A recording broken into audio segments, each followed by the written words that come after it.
Hi everyone, here we go. Our last two nursing theorists for the semester. So congratulations, you've made it through. So with this screencast, we're going to talk about the community nursing practice model and also the theory for successful aging. So let's first start off with the theory of community nursing practice model.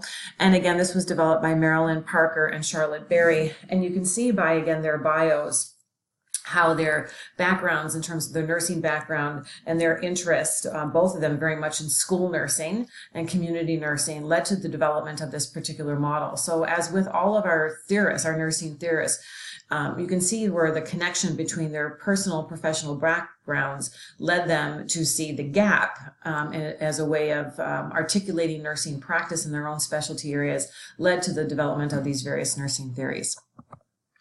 So the community nursing practice model, in a nutshell, what they talked about, it's really about the nurturing of collaborative community partnerships, the evaluation and development of school and community health policy, and then as a result of that, the development of a broader and rich community. So you can actually see very clearly about how much community was a central focus to their overall theory.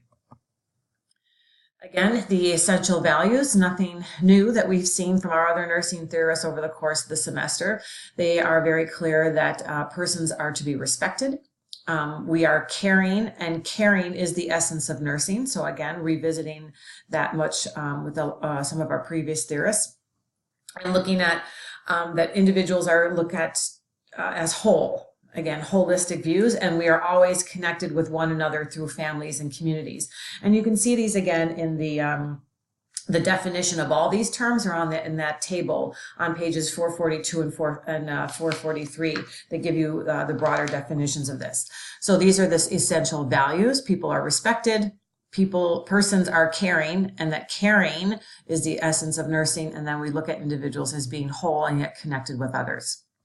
They also talked about the actualizing values. And again, these are really quite well defined in the text in terms of based on the values from the World Health Organization from those different areas. So really looking at the whole notion of, again, accessibility, looking at people having access to care that is also respectful and culturally appropriate.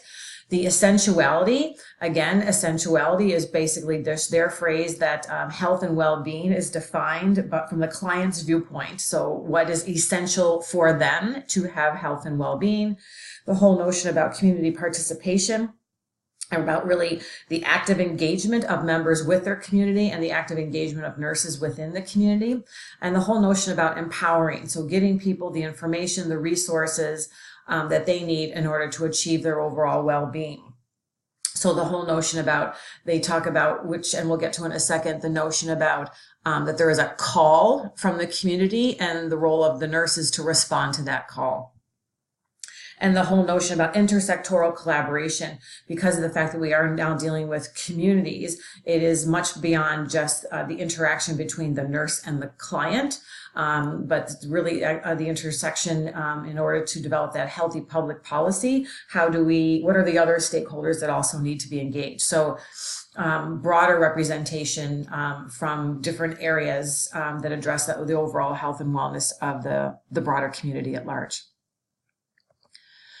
So when they talk about the different aspects, so these are just, again, right out of your textbook here. So they really look at the whole notion, again, the focus of nursing is nurturing the wholeness of individuals and their environments through the process of caring.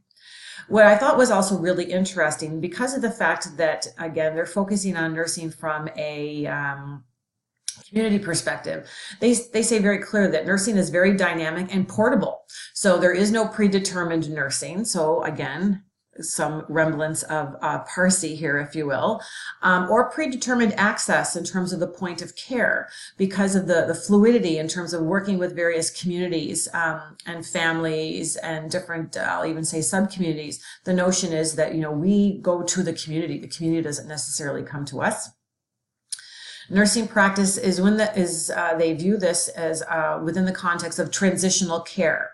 So the notion is that, we are providing care to address those immediate needs, but in the same sense are looking at how do we provide a more permanent source of healthcare in the community. So again, looking at how do we provide those core services that we'll get to in a second when they talk about the model, but always looking at how do we enrich that in terms of that intersectoral collaboration within the community. And here's what I just mentioned before. The nurse is present in that nursing situation to hear the calls for nursing and to create responses that are unique to the person and the community.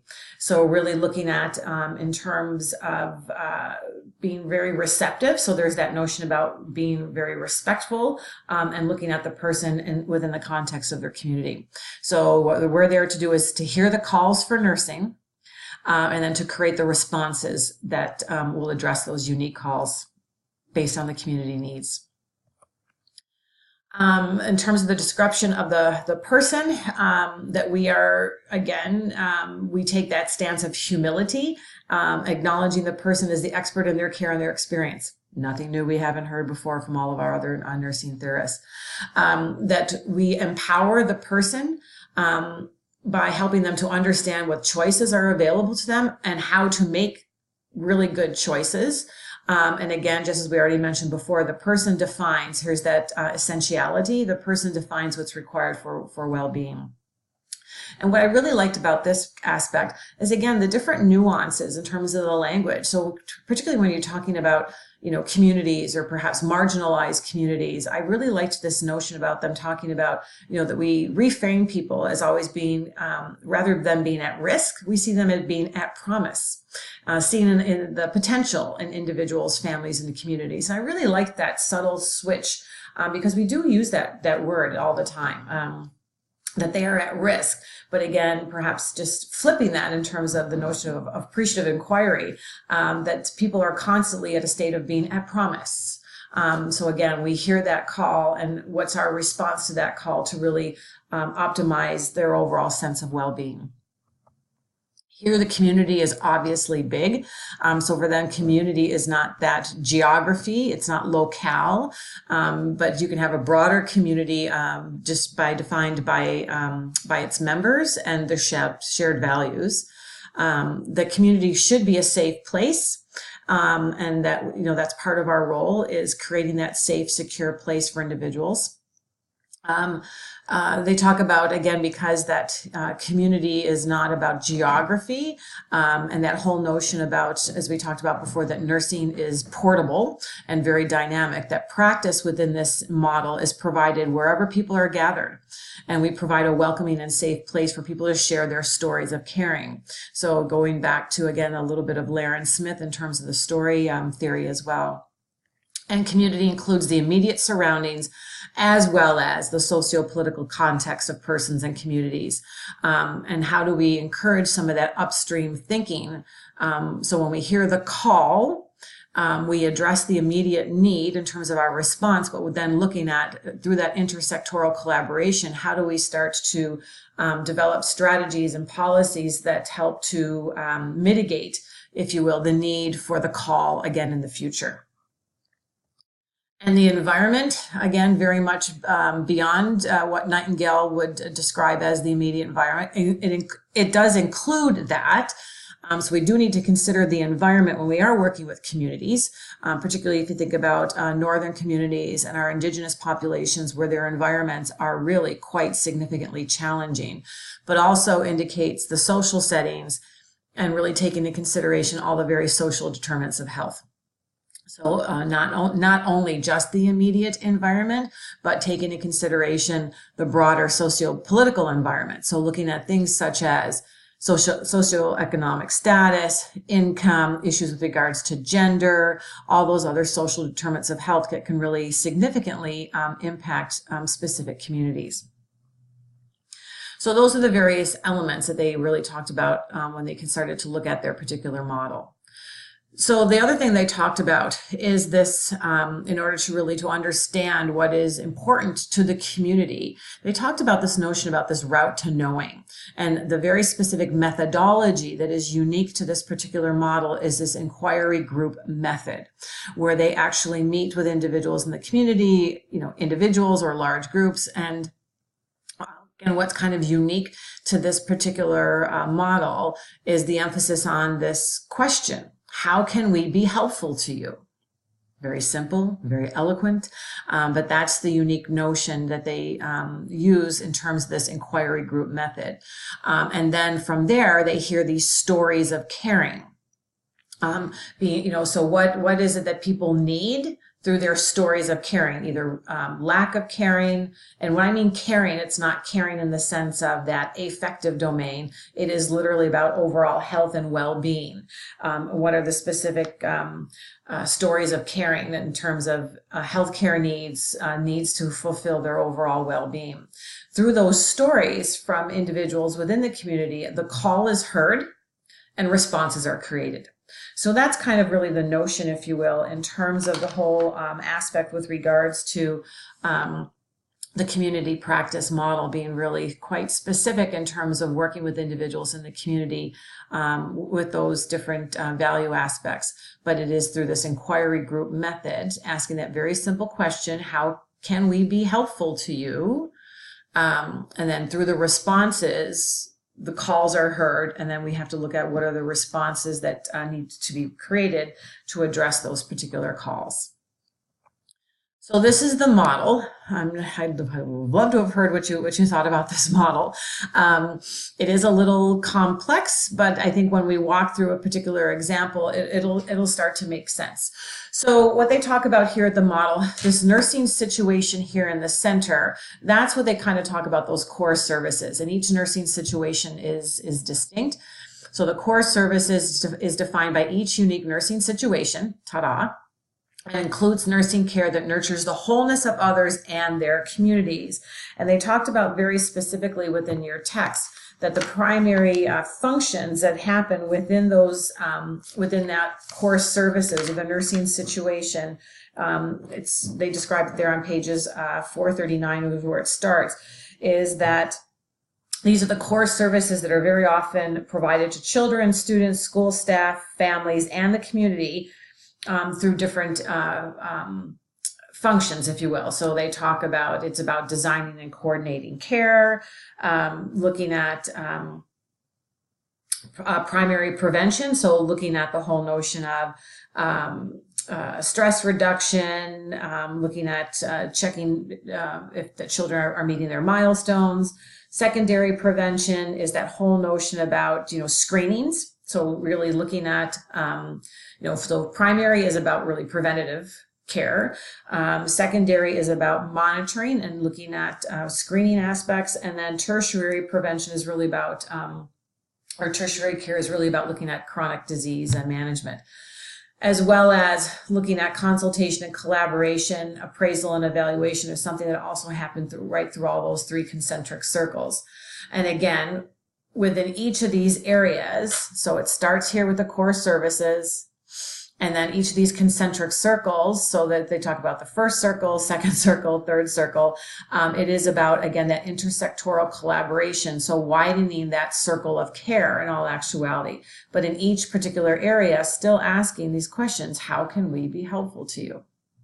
So the nursing situation is really about these core services, and then looking at, it's that widening circle of concern. This is what they talk about here. So here's the primary core services, or perhaps this is what the call looks like. This is what the call or the issue is. And then these widening areas of concern, or circles of care, or circles of concern that start to address the broader issues. So here, this is the nursing concern.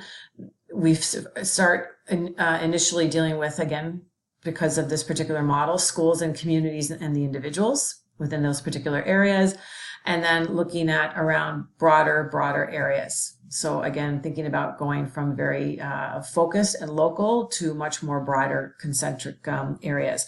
And again, I'm going to walk you through an example that'll hopefully make this a little bit clearer.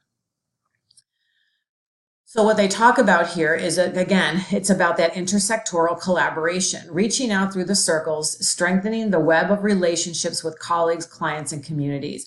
And that kind of is a little bit of a nutshell, is really what this model is really all about, is, again, reaching out through all those different circles. So this intersectoral collaboration, which is really about strengthening the web of relationships tapping into all the different varieties of resources that are available to really look at the overall health and well-being of individuals, families, and communities.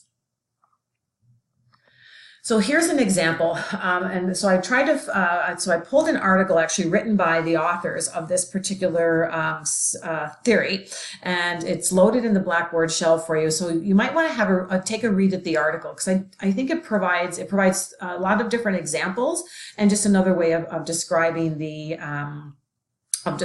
theory. So here's one example that I thought really exemplified these concentric circles. So one of the examples that they provide in this particular article is caring for children and families experiencing head lice. So this is the example that she gave. So in terms of the whole notion, this was about a specific issue with regards to recurring issues with regards to head lice in the community. So I'm just going to read it right out of the article for you. It's on page 180 is this particular example. So they talk about, so in terms of the nursing situation, the head lice treatment and prevention project was developed in response to a community call for safe and effective head lice treatment options. There you go. Here's our nursing situation, and there's the call from the community, and the response was the head lice treatment and prevention project. So what are some of the things that they had noticed was that there was communities that seemed to have several families that, despite numerous treatment attempts, were unsuccessful in treating head lice effectively. So these are some of this, again, the nursing situations and some of the things that they were noticing. So there's our core issue. So we've got that several families, despite numerous treatment options or attempts, were unsuccessful in treating head lice effectively. So here we go. The first circle issue was that school nurses expressed their frustration with parents and caregivers who were just unable to just get rid of it and offered into a process of blaming the victim. So there's an issue about lack of respect. This process resulted in access issues. So here's that accessibility. Children were denied access to school and families were denied access to respectful health care. So that's how we started to look at, those are some of the other symptomologies from this particular area. So what they looked at in terms of then trying to provide effective treatment and supports for those individuals. The other thing they found that was happening in this particular area in terms of the symptomology is that, again, these families were deemed to be non-compliant and therefore less deserving of health care. So there was educational needs that actually had to happen in this particular area. So they started to look at what were some of the educational needs and the perceptions of individuals within the school and the community about the perception about ineffective treatment for head lice. Within then the broader secondary circle, these observations and discussions led to the formulation of a definition of persistent head lice as a diagnosis. And then they also looked at a countrywide task force guided by the value of intersectoral collaboration. A countrywide task force was formed to develop evidence-based guidelines for the school district. So the issue is head lice. There are a lot of perceptions about issues around non-compliant and the need for education. So the next intersectoral collaboration looked at developing a very clear definition and evidence-based guidelines that could be the creation of that task force to look at evidence-based guidelines and the providing of workshops for teachers, individuals in the community, et cetera, et cetera. The third line, then as a result of this, the evidence-based guidelines, workshops, et cetera, again, the wider jurisdiction, the example that they gave is then the materials were reproduced and distributed to all schools within the entire area. So addressing a particular need within one particular community or a school area, addressing what some of the educational needs or perceptions were in terms of access, education, lack of respect, the development of the task force that resulted in that definition, evidence-based guidelines and workshops in that one particular community, the success of that then widened that all schools we're now provided with those resources, evidence-based guidelines, et cetera, to deal with this. So take a look at the article.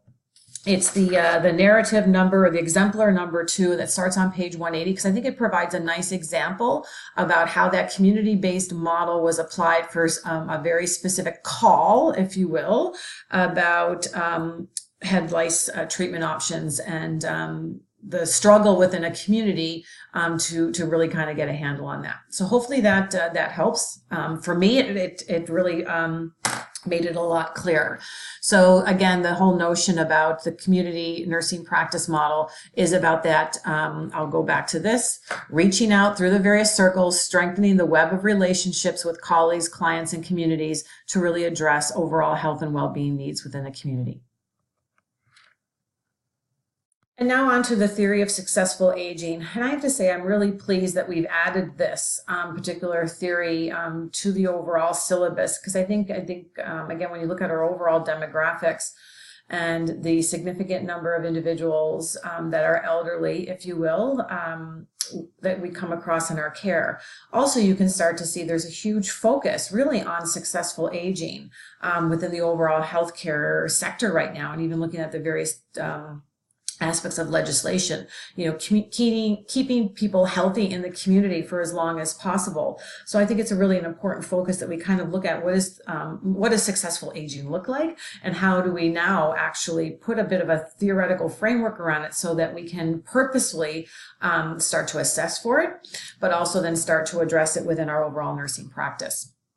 So again, you can see from the background of Meredith Troutman Jordan, she's got a background in mental health, but again, where she developed her theory was through her own clinical practice within home care. So working with individuals, elderly individuals in home care, again, was the preface in terms of the development of this particular theory.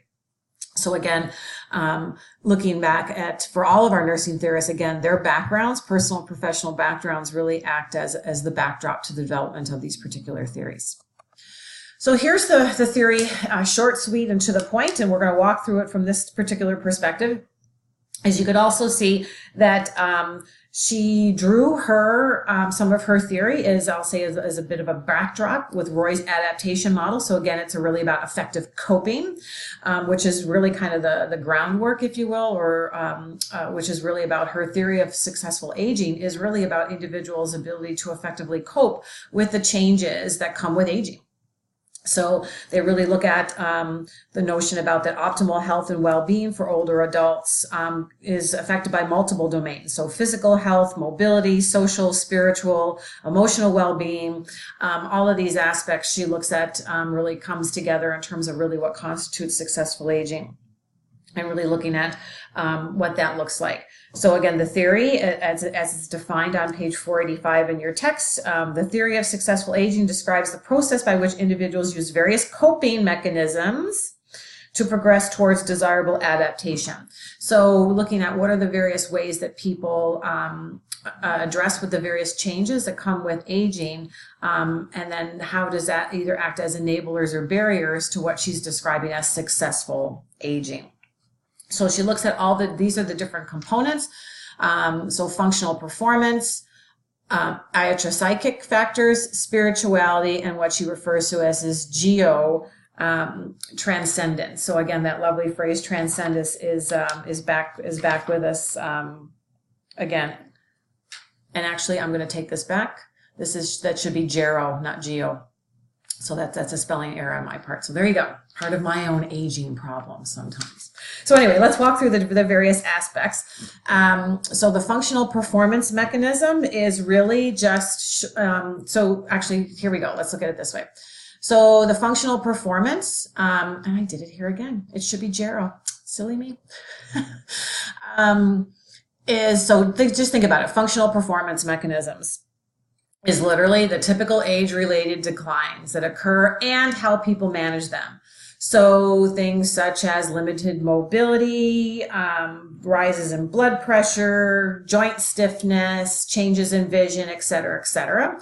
So it's not only those functional performance, but also how people manage them.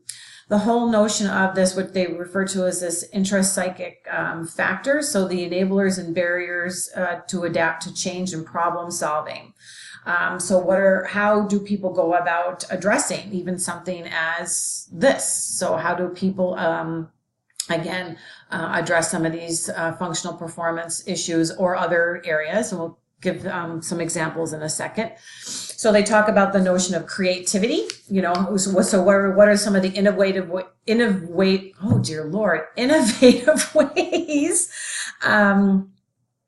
that people address with some of those particular changes.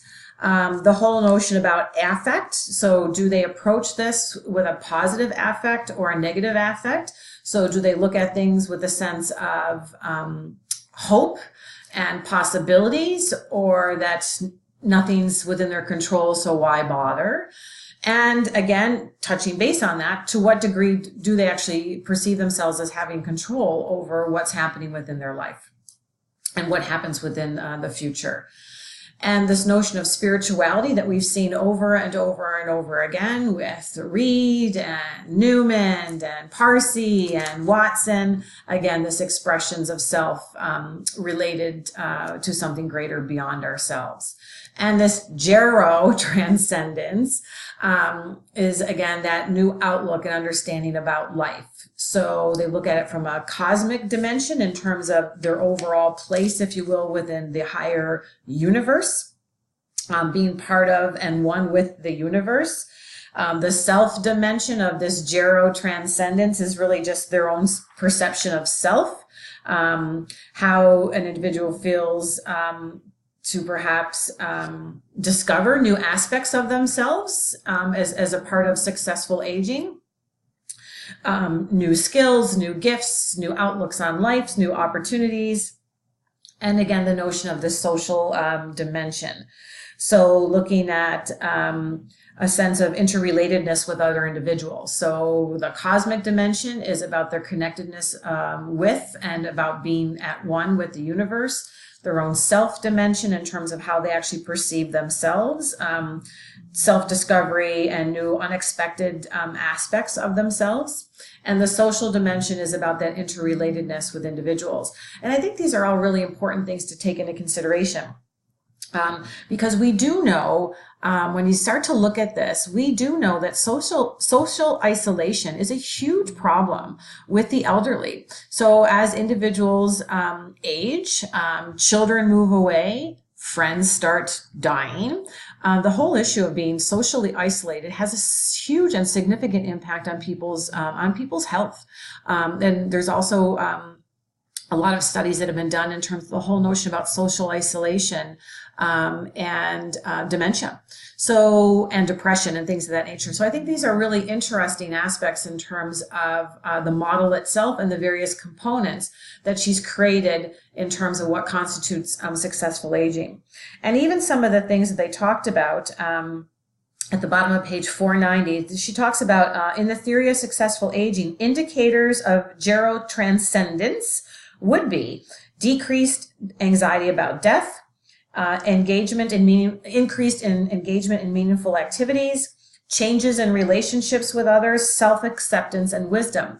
So really looking at in some of these particular areas that are quite meaningful for individuals.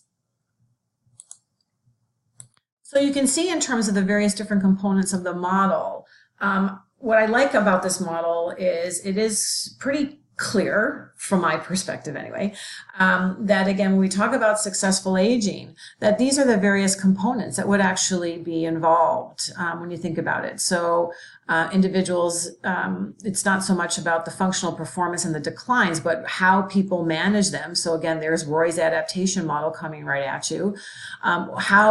What are their ability to adapt to change?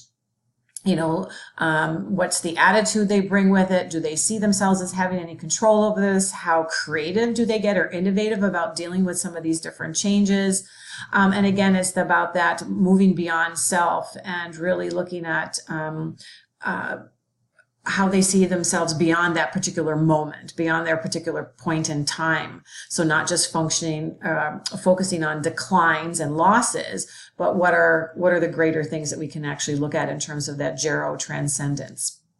So I think it's an interesting way to look at it. And again, I think it's an important way for us to start to look at when we're working with the elderly or individuals within the community or even within acute care settings.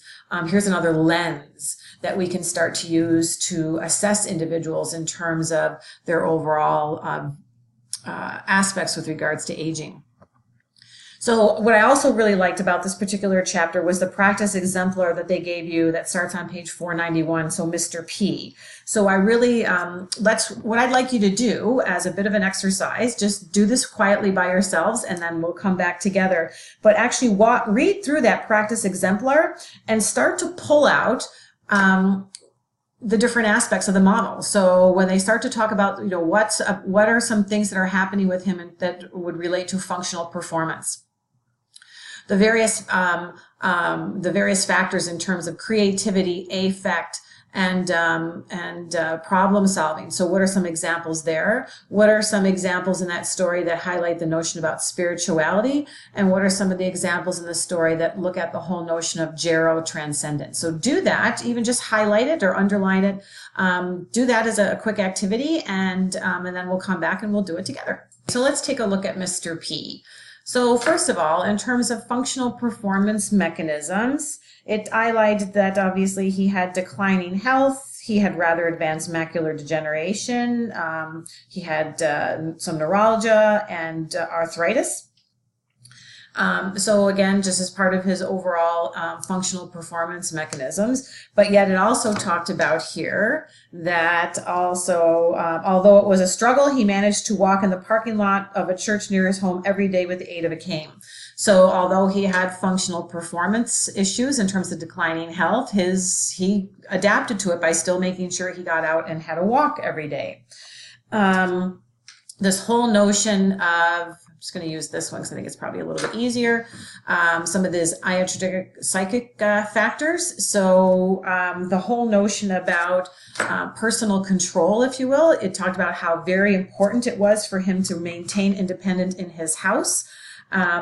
So therefore, even though he was quite proud and wanted to be independent, permitted him the greater sense of personal control. Therefore, he let his daughters help by delivering meals and doing his laundry regularly, although he really didn't like to, give up on these things. So that was his way of, it was more important for him to stay in his home than to worry about meals and laundry and things of that nature. So that was his overall sense of personal control. They also talked about, he recognized he needed to make concessions to remain in his house. So, and all really looking at things from really a positive aspect in terms of, yes, if I give up on this, but I get to keep the house. They also outlined several ways in which he was really creative. He had figured out innovative ways to live alone without his wife. For example, he placed toiletries in bottles. He devised an organization system for storing foods. He carried a big stick in case he had to deal with dogs. So this whole notion about creativity in terms of how he was actually managing with all these different particular areas. I also thought was really nice in terms of an area about affect, in terms of positive versus negative. It talked about Mr. P noticed that if he tried to focus on what I have and not what I don't, that it seems easier to cope day to day. So again, an example in terms of how he was actually looking at coping. So he became quite creative.